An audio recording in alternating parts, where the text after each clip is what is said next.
Isso abala totalmente nossa compreensão do nosso lugar no universo, diz o astrônomo, expondo apaixonadamente seu caso para um painel de conselheiros idosos e aparentemente sábios. Minhas observações confirmam que tudo o que achávamos ser verdade absoluta está errado. Os conselheiros do painel murmuram e se inclinam para sussurrar entre si. O astrônomo não consegue escutar o que falam, mas a paixão e a alegria ao explicar suas descobertas estão desaparecendo de seu rosto. Ele pode ver os homens pronunciando as palavras não e mentira, enquanto fazem gestos de desaprovação.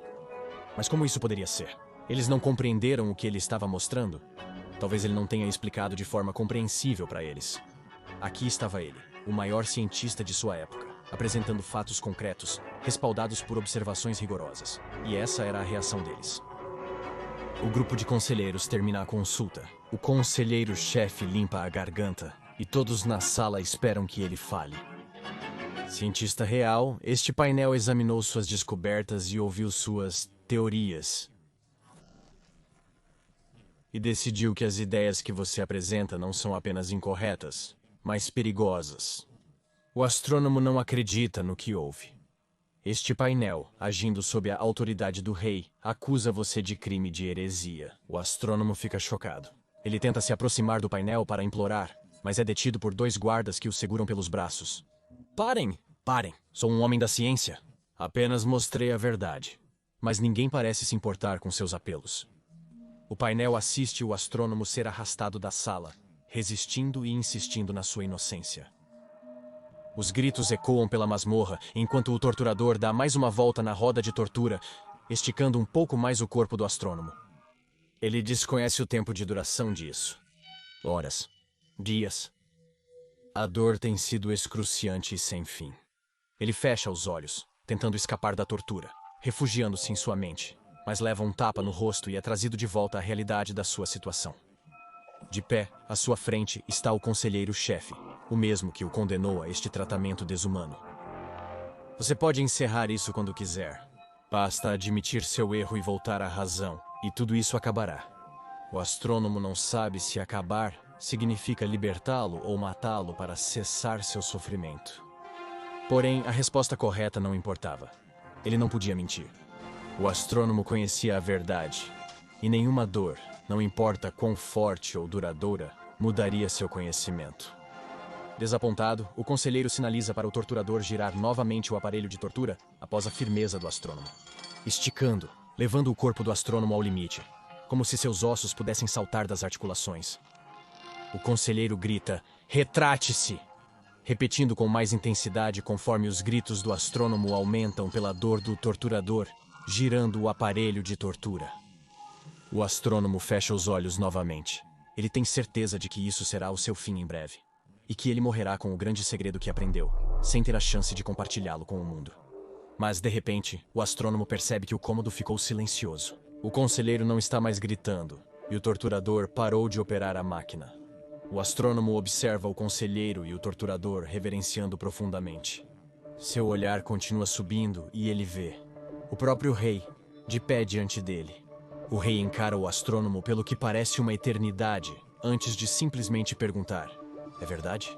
O astrônomo, ainda com os membros esticados no cavalete, consegue acenar com a cabeça e, com sua força restante, sussurra: é verdade. O astrônomo, amarrado no cavalete, acena com a cabeça e sussurra: é verdade. O rei interrompe o torturador e liberta o astrônomo. O conselheiro protesta: mas, meu senhor, esse homem... Mas é interrompido pelo rei com um olhar severo e retorna à sua reverência profunda. Mostre-me, pede o rei, e o astrônomo se levanta, esfregando os ombros doloridos, esticados além de seus limites naturais. O astrônomo abre a porta do seu laboratório e faz um gesto para o rei entrar. O quarto é uma bagunça de papéis e papéis.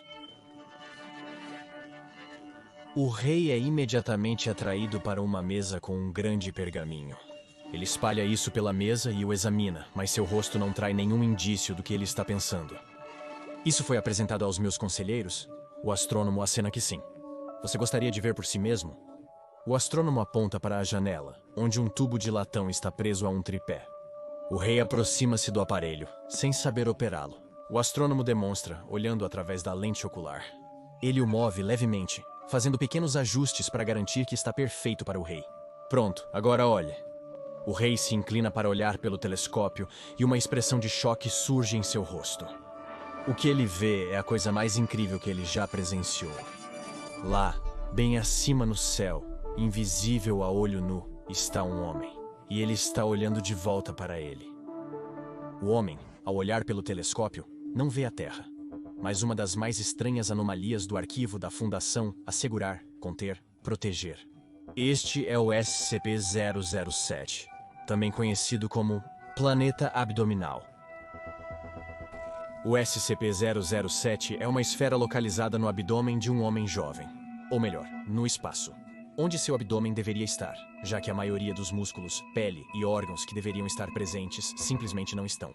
O sujeito, um homem caucasiano em seus 20 e poucos anos de altura e construção média, não parece afetado pela grande parte ausente de seu corpo, e não relatou sentir dor ou desconforto de qualquer tipo. Onde deveriam estar seus músculos abdominais e órgãos, existe um pequeno globo de solo e água. Essa esfera de cerca de 60 centímetros de diâmetro lembra a Terra, mas a disposição dos continentes não corresponde a qualquer configuração conhecida do nosso planeta. O planeta tem padrões climáticos próprios, e até uma pequena, porém detectável, força gravitacional. Talvez o aspecto mais fascinante do SCP-007 seja o fato de parecer estar habitado.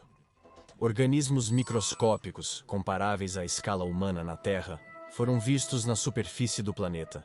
Até agora, duas espécies inteligentes distintas foram identificadas. Ambas parecem possuir um nível tecnológico semelhante ao do século XV na Terra.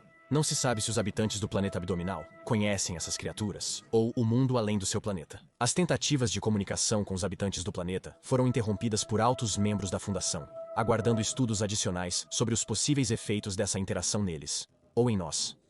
O sujeito humano no qual o SCP-007 está localizado forneceu à Fundação um nome que ele afirma ser o dele, mas ainda não foram encontrados registros de tal pessoa existindo. Quando perguntado sobre a ausência de registros, ele forneceu voluntariamente um número de segurança social. Porém, ao serem conferidos com os registros atuais, nenhum havia sido designado pelo governo dos Estados Unidos. E os mistérios em torno deste homem não param por aí. O sujeito não mostrou necessidade de comida ou água, e é desconhecido com qual fonte de energia seu corpo continua a operar sem nutrição. Ele é capaz de comer e beber, apesar da grande seção ausente em seu estômago. Mas ainda não se sabe o que acontece com as substâncias depois que ele as engole. O homem, com inteligência acima da média e pontuação de 128,5 em um teste de QI, é geralmente amigável e expressa curiosidade momentânea sobre o planeta em seu abdômen e sua origem.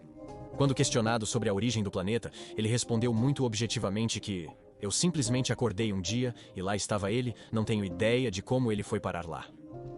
Devido à incompreensão do SCP-007, classificado como Euclides, o pequeno planeta e o homem que nele reside estão confinados em uma sala selada, mobiliada e confortável de 10 vezes 10 metros, da qual o sujeito não pode sair. O indivíduo deve ser acompanhado de perto pela equipe da Fundação, com um jogo de xadrez semanal com um médico assistente, que também avalia sua saúde mental. Ele não apresentou até agora sinais de doença mental ou tendências violentas, parecendo estar bem satisfeito.